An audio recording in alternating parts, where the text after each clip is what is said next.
L'éditorial du Figaro. Hold Up à la Havane par Philippe Gély. À sa manière inimitable, Donald Trump entend bien avoir l'honneur de prendre Cuba. L'une après l'autre, il joue ses cartes. Un blocus naval qui prive l'île communiste de pétrole depuis 6 mois, provoquant d'interminables coupures de courant. L'inculpation de l'ancien président Raúl Castro, 95 ans, qui ouvre l'hypothèse d'une opération armée pour le capturer et le livrer à la justice américaine.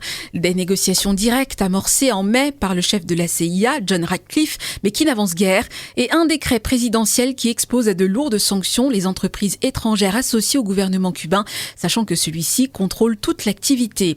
L'impact de ces efforts combinés est déjà visible. La population crie famine et ne peut plus se soigner dans des hôpitaux privés d'électricité. Le régime castriste sous pression annonce un vaste plan de libéralisation de l'économie, allant de la privatisation des entreprises d'État à la création de banques privées, mais qui ne répond en rien aux pénuries.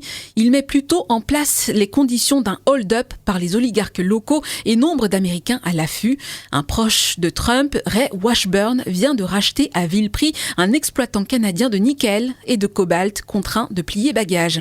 On aurait tort de croire à une diversion pour détourner l'attention des mésaventures iraniennes.